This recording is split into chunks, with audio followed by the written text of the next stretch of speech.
Hello, everybody, and welcome to another episode of United Talks podcast. Today, we're going to be doing the 7 takeaways. Sorry, it's coming really late. We've had a whole lot going on right now, but yeah, we're doing the 7 takeaways for the game. Yeah, we're game for Manchester United against Everton. And I like your thoughts and feelings. And if you haven't already, please do like, share, subscribe, and hit the notification bell so you don't have to miss anything as it relates to Manchester United. And let me know your thoughts and feelings about the game. So, first and foremost, the game ended 2-2, and United should have easily won that game if we put the pressure on and we started early and we started really good, but then we didn't. So we're where we are. We have to build from it and know what we're doing next. With regards to takeaways, the first takeaway on our list is defensive frailties continue to haunt United. Obviously, but everybody seems to want to find someone to blame, especially with fans currently on social media blaming Harry Maguire basically for everything, especially for the first and the second goal. But it is something that we need to actually take a look at and kind of decide what we want as a fan base, to blame our players or to try to build on what we have and support them. So, first one, Manchester United's defensive struggles were on full display at Goodison Park as we first considered our first two first half goals due to poor marking and passive defending. Beto and Adlai Dukure capitalized on United's disorganized backline with Harry Maguire and Mattis De Ligt struggling to handle Everton's physicality. The inability to defend at set pieces and react quickly to transitions remain a recurring issue under Ruben Amorim, and it cost United dearly once again. Now, individual brilliance, number two, individual brilliance saves the day. I mean, from the 70th minute, everything just started to turn. United's comeback was sparked by moments of individual brilliance rather than cohesive team display. Bruno Fernandes scored the stunning free kick in the 72nd minute, and ManUtd followed up with a tremendous, thunderous volley to level the score at 2-2. While these moments salvage the point, they have also highlighted United's over reliance on individual talent rather than well executed tactical plan. One of the issues that basically cost us was, or that made basically brought us back into the game, was bringing in Alejandro Garnacho to the OB and a whole lot, and another player, Alejandro Garnacho to the OB, and we took off Casemiro and all of that to give us the opportunity to actually climb back into the game. So that is what it is. And then number three, which is the one that everybody's talking about on social media, and don't get me started. The VAR controversy spares Man United. So basically, in stoppage time, Everton was awarded a penalty after Ashley Young appeared to have been fouled by Mattis De Ligt or Harry Maguire. See, so that's what it is, controversy. However, after a lengthy VAR review, referee Andy Madley overturned the decision, much to Everton's frustration. While the contact was minimal, the decision to overturn penalty was controversial and left United breathing a sigh of relief. This incident once again put VR under scrutiny and sparked debates about the consistency. But if you're a true soccer fan, a true football fan, I'm calling it soccer because it's basically an American, the way Americans call it. Now, if you're a true football fan, you will know that that was not a penalty because Ashley Young is a former Manchester United player, and we as Manchester United fans know him to be a chief diving specialist. He is a play actor, a diver. I mean, he came into the game. I don't know whether he had a point to prove. I mean, you're 39, almost 40. You don't need to have a point to prove. You've shown career longevity and you've played your best days, right? And to think that you're still playing, that's good. But to put in so much effort in trying to injure players or slide tackle, and then all of a sudden you get touched on the side of your belly and then pulled a little bit on the at the back of your jersey, and boom, you're stretching your feet like you've been cleared off the ground and diving like you're swimming into the swimming pool.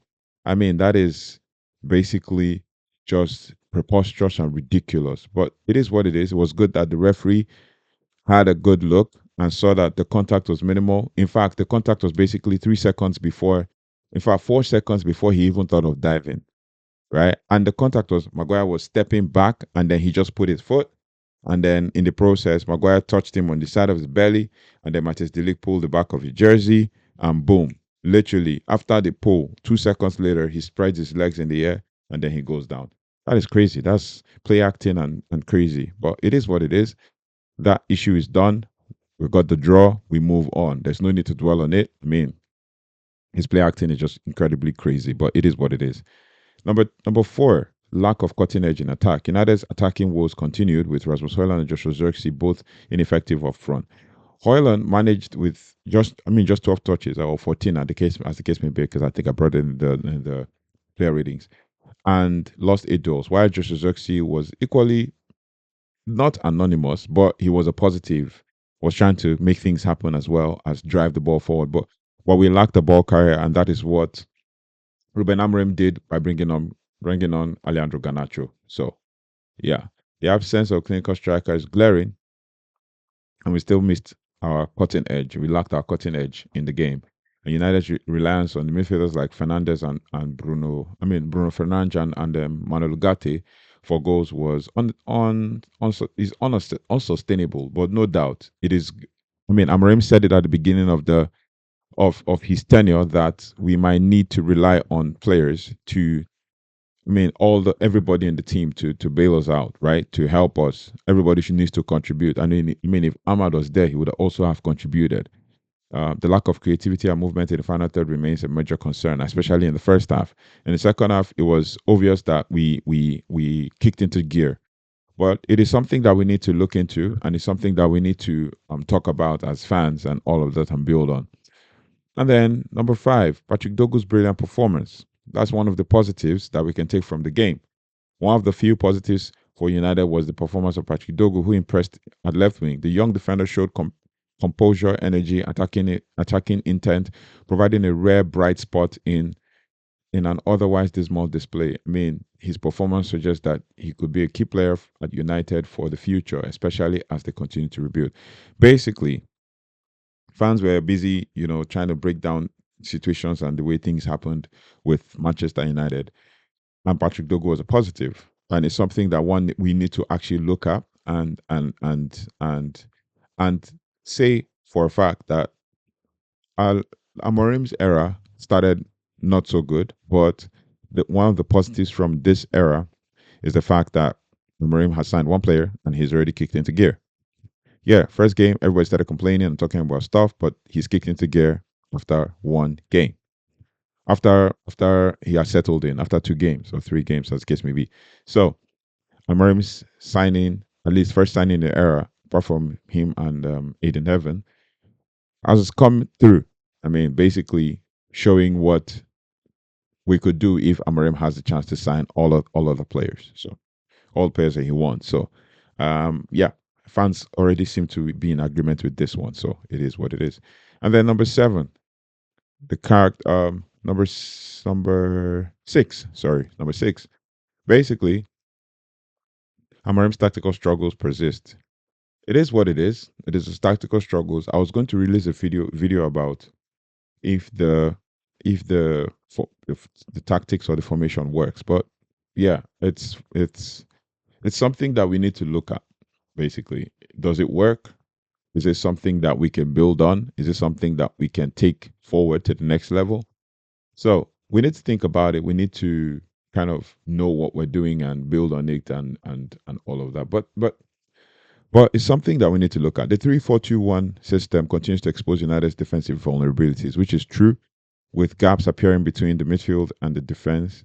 The team looked disjointed for large parts of the game, and Amorim's substitutions, including introduction of Alejandro Garnacho, failed to make immediate impact, which I don't think is true because Ruben Amorim's Garnacho coming into the game actually made some form of impact, right? Some form of impact because it created a bit of width in the field, even though Patrick Dogu was already creating that width. But it seemed like you see the tactical change that happened with Ruben Amorim was evident because you could see that there was a change in the dynamics. First and foremost, Casemiro was off, which meant that the speed of the midfield would increase with Bruno Fernandes dropping in and then Alejandro Garnacho playing in that advanced role ahead of Bruno. So with Bruno Fernandes playing up top, And I mean, in one or two tens, and Joshua Zexi as well. I mean, with Ganacho, I mean, Bruno Fernandes playing in the withdrawn role or in the deep line playmaking role, and then controlling things. Ugarte disrupting play. Alejandro Ganacho carrying the ball carrying. He created an opportunity for us to see what we can do when there's a change of tactics when things are a bit slow. And you know, Ruben Amorim cannot be able to address the tactical concerns with the squad because this is, and it's a fact that we need to really accept. This is not his squad. He's only just signed two players, Aiden Heaven and Patrick Dogu. So we can't say, oh, for a fact that this is his squad and that he has built something that can work. But he is working on it, and I hope that he's able to achieve this if, I mean, we given the time, right? And he should be. I mean, I hope he should be able to have time to achieve this because if he doesn't, then it will be a dream that never came to pass, and it will tell ill of basically Ineos and their approach to certain things. So it's something that we need to look into. But Ruben Amorim made some changes, and when the changes came, things sparked basically within 10 minutes. Judo Obi came on. Um, Alejandro Garnacho came on, so it sparked some form of, attacking threat and movement, and also Lenioro coming on as well, right? So it changed things, yeah, and then we're seeing that, of which we'll bring further details in the news later, maybe probably in the match preview, that Noza Mazraoui had a knock on the knee, so he might probably not start until Lenioro gets a start and all of that. So it's going to be an interesting one to look at, but it is what it is. Now, United basically showed resilience despite all of this. And even with the tactical system, I think it's going to take time to build and it's going to take time to work. But I noticed that Ruben Amorim did not fail to wax lyrical about Alan Atta, about Bruno Fernandes and his importance in the system. So it is what it is. He can play in the deep line role. He can play in the one or two forwards role. It just depends. Because I noticed in the first half, he couldn't touch the ball as much as he could and was struggling. And then Billy, he entered the deep line role. He could control things, and then we had more control of the midfield with ManUtd there as well. And also ManUtd taking the empty spaces by drifting into the right wide side, even though Diogo Dalot was supposed to be doing that and creating chances. But yeah, it is what it is. And then number 7, despite the struggles, United have showed resilience. So character shown in comeback. And one thing I noticed in the game is that the moment we scored the second goal, first of all, so I saw three shots, three shots on the screen. The first shot was Alex Ferguson kind of blowing out. What I mean by blowing out is puffing his lips and blowing out, or puffing his chin or his cheeks and blowing out. So he blew out more like frustrated, and then they showed him again smiling in the second shot where we had scored the first goal. And then the third shot, they showed him smiling, and I'm pretty sure the person next to him whispered, Fergie time incoming, and stuff like that. But then we had scored the second goal, and he started laughing, right? So it was good to see that we had resilience. United showed resilience, but we shouldn't be, and Bruno said this, we shouldn't be waiting to concede before we can get a kick or a shot to be able to rise to the occasion. We should be taking games even from the first half. Literally, we have a very poor first half record this season, but it is what it is. Now, despite this, United have shown resilience, coming back from 2 goals down to secure a point, and the fight and determination displayed in the second half were very commendable, basically, especially after the dismal first half performance. However, the character alone is not enough to mask the deeper issues plaguing the team, and Amorim must find a way to translate these moments great into consistent performances, basically. Now, with regards to that, what I can say in total is that Manchester United 2-2 draw with Everton was a microcosm of of this season so far. I mean, moments of individual brilliance, defensive lapses, and tactical confusion, which I don't think is a problem. It's just everybody needs to try to understand their role in the game. And Amorim says that there's some positives, but while the comeback showcased the team's fighting spirit, it has also highlighted an ongoing issue that needs to be addressed if United is to climb up the table and salvage the season. So for Amorim, the pressure is mounting, and the need for tactical adjustments and improved performances is more urgent than ever. Of which I know a little tweak here and there, not that he needs to kind of change his tactics, but just a little tweak here and there, with some players coming back from injury, because injury is not it's not it's not off the table. Basically, key players that have been important in the squad are injured. I mean, literally almost 10 players are injured right now, right? With the Premier League campaign effectively over, United must now focus on Europa League and FA Cup to salvage something from this turbulent season.